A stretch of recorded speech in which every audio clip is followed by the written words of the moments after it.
Hello everyone, আজকে দেখাবো কিভাবে বাসায় রেস্টুরেন্টের মতো থাই স্যুপ বানাবো। সো এখানে আমি মরিচের গুঁড়া, টেস্টিং সল্ট, কালো গোলমরিচের গুঁড়া, লবণ, 2টা ডিমের কুসুম, আর এখানে নিয়েছি আমি 2টা কাঁচা মরিচ, থাই পাতা, আদা কুচি অ্যান্ড চিকেন।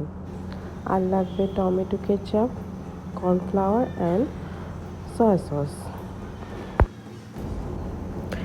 এখন আমি সব কিছু একটা একটা করে সব কিছু এখন দিয়ে দিব। চিকেন, ডিমের কুসুম, যা যা মশলা রেখেছি সব কিছু দিয়ে দেবো, সস, অনলি কর্নফ্লাওয়ারটা আর সামান্য একটু চিনি মিক্স করবো পরে, সেটা আমি পরে লাস্টে দিব। সো এখন সব কিছু দিয়ে নিব। সব কিছু দেওয়া হলে ভালো করে নেড়ে নিব। ভালো করে নেড়ে নিলে আর ডিমের কুসুমটা দলা হয়ে যেতে থাকবে না। ভালো করে নেড়ে নিব। ভালো করে নিয়ে আমি একটু পরে পানি দিয়ে দিব। এখানে আমি দিয়ে দিব 4 কাপের মতো পানি। পানি দিয়ে ভালো করে নিয়ে আমি ফুটাতে দিয়ে দিব। সো অনেকক্ষণ 10 মিনিট ফুটানো হয়ে গেলে আমি একটু চিনি দিয়ে দিব। এরপর পানিতে গুলিয়ে একটু কর্নফ্লাওয়ার দিয়ে দেবো।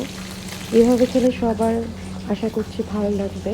একদম রেস্টুরেন্টের স্টাইলের টেস্টটা পাবে।